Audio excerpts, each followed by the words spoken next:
Yesaya pasal 40. Hiburkanlah, hiburkanlah umatku. Demikian firman Allahmu. Tenangkanlah hati Yerusalem. Dan serukanlah kepadanya, bahwa perhambaannya sudah berakhir. Bahwa kesalahannya telah diampuni. Sebab ia telah menerima hukuman dari tangan Tuhan 2 kali lipat karena segala dosanya. Ada suara yang berseru-seru. Persiapkanlah di padang gurun jalan untuk Tuhan. Luruskanlah di padang belantara jalan raya bagi Allah kita. Setiap lembah harus ditutup. Dan setiap gunung dan bukit diratakan. Tanah yang berbukit-bukit harus menjadi tanah yang rata. Dan tanah yang berlekuk-lekuk menjadi dataran. Maka kemuliaan Tuhan akan dinyatakan. Dan seluruh umat manusia akan melihatnya bersama-sama. Sungguh, Tuhan sendiri telah mengatakannya. Ada suara yang berkata, berserulah. Jawabku, apakah yang harus kuserukan? Seluruh umat manusia adalah seperti rumput. Dan semua semaraknya seperti bunga di padang. Rumput menjadi kering. Bunga menjadi layu. Apabila Tuhan menghembusnya dengan nafasnya. Sesungguhnya lah bangsa itu seperti rumput. Rumput menjadi kering. Bunga menjadi layu. Tetapi firman Allah kita tetap untuk selama-lamanya. Hai Sion, pembawa kabar baik. Naiklah ke atas gunung yang tinggi. Hai Yerusalem, pembawa kabar baik. Nyaringkanlah suaramu kuat-kuat. Nyaringkanlah suaramu, jangan takut. Katakanlah kepada kota-kota Yehuda. Lihat, itu Allahmu. Lihat, itu Tuhan Allah. Ia datang dengan kekuatan. Dan dengan tangannya ia berkuasa. Lihat, mereka yang menjadi upah jerih payahnya ada bersama-sama dia. Dan mereka yang diperolehnya berjalan di hadapannya. Seperti seorang gembala ia menggembalakan kawanan ternaknya. Dan menghimpunkannya dengan tangannya. Anak-anak domba dipangkunya.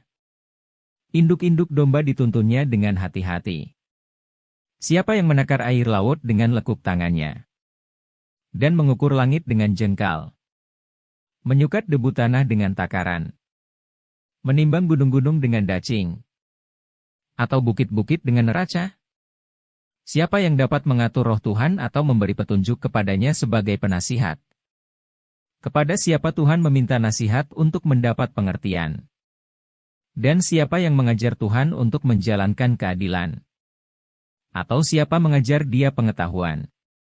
Dan memberi dia petunjuk supaya ia bertindak dengan pengertian? Sesungguhnya, bangsa-bangsa adalah seperti setitik air dalam timba. Dan dianggap seperti sebutir debu pada neraca. Sesungguhnya, pulau-pulau tidak lebih dari abu halus beratnya. Libanon tidak mencukupi bagi kayu api. Dan margasatwanya tidak mencukupi bagi korban bakaran. Segala bangsa seperti tidak ada di hadapannya, mereka dianggapnya hampa dan sia-sia saja. Jadi dengan siapa hendak kamu samakan Allah? Dan apa yang dapat kamu anggap serupa dengan dia? Patungkah? Tukang besi menuangnya. Dan pandai emas melapisinya dengan emas. Membuat rantai-rantai perak untuknya. Orang yang mendirikan arca. Memilih kayu yang tidak lekas busuk. Mencari tukang yang ahli untuk menegakkan patung yang tidak lekas goyang.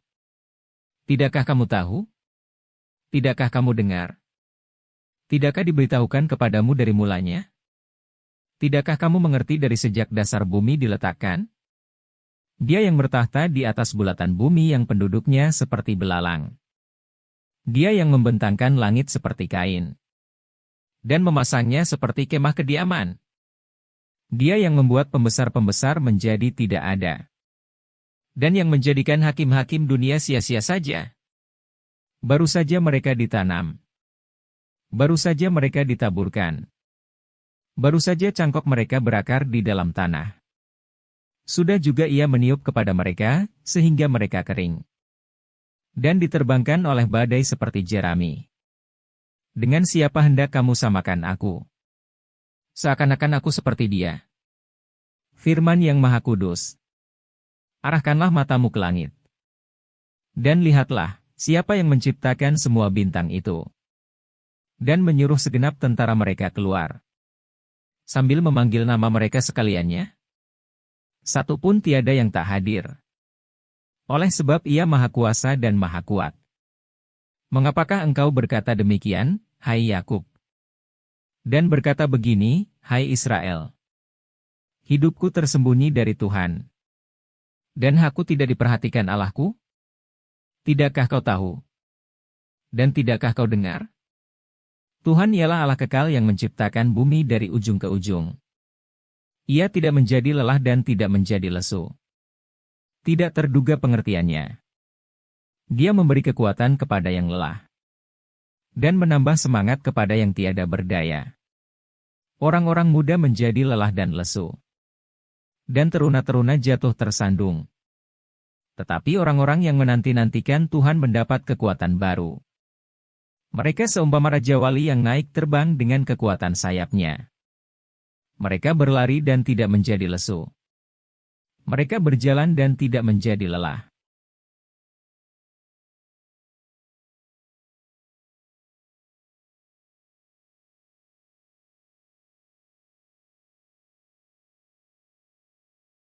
Shalom saudara-saudaraku yang kekasih di dalam Tuhan Yesus.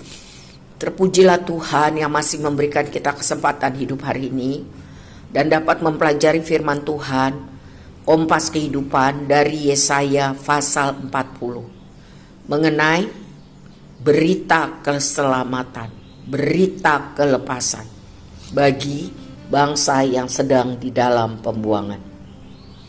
Nabi Yesaya diperintahkan Tuhan untuk menyampaikan berita sukacita yang akan dialami. Bahwa Tuhan akan memakai Kores menjadi alat Tuhan untuk membebaskan mereka dari penjajahan Babel. Yesaya juga menubuatkan suatu masa ketika Babel yang digambarkan sebagai sistem dunia yang jahat pada suatu waktu akan dihancurkan. Akibatnya penganiayaan terhadap umat Tuhan akan berakhir. Saudara yang kekasih di dalam Tuhan, Nabi Yesaya dengan ilham dari Roh Kudus bicara mengenai peristiwa yang akan terjadi setelah pembuangan. Bahwa Kores akan menetapkan untuk membebaskan orang buangan yang tersisa dan mengizinkan mereka pulang ke Yerusalem dan memperbaharui kota kediaman mereka. Yesaya juga menubuatkan tentang kedatangan hamba yang menderita, yaitu Yesus Kristus, dan menggambarkan secara terperinci kehidupan dan kematiannya. Luar biasa pekerjaan Allah Roh Kudus yang memberi ilham kepada Yesaya. Yesaya juga berbicara tentang datangnya langit dan bumi baru ketika umat Tuhan akan dipulihkan seutuhnya. Sebab itu semua orang yang percaya akan berpartisipasi dalam dunia baru yang akan datang. Kita harus terus teguh dalam iman dan pengharapan bahwa Tuhan beserta kita. Jangan lemah, jangan putus asa. Hargailah penghiburan yang Tuhan berikan melalui persekutuan orang percaya. Setialah beribadah, setialah mendengar firman, setialah berdoa, supaya iman kita kuat dan tidak menjadi lemah sampai Tuhan datang kembali untuk menjemput semua orang yang hidup melakukan firman Tuhan. Saudara mempersiapkan jalan raya ayat 3-5 berarti menyingkirkan penghalang yang ada dan siap menyambut kedatangan Tuhan.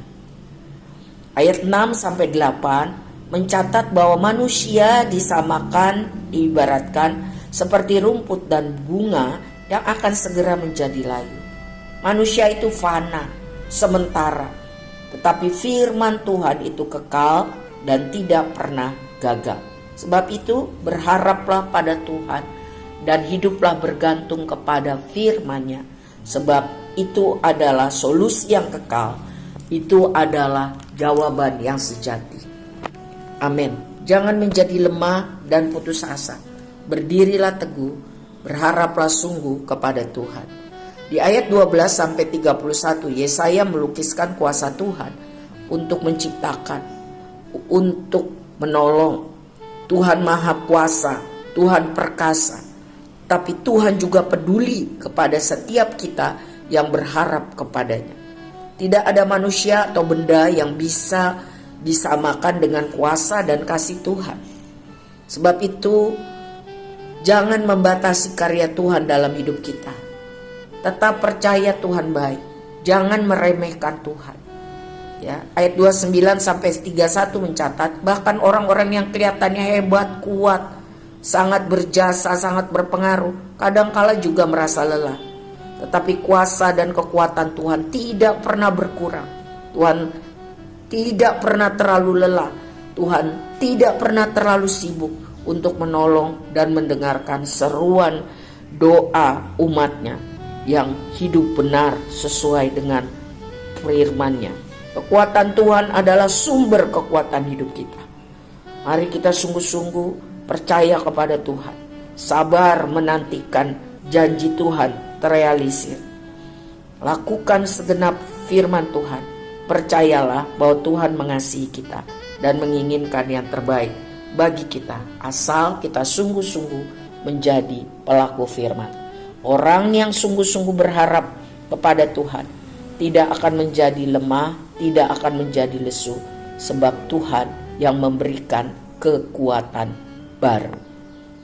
Tuhan Yesus memberkati.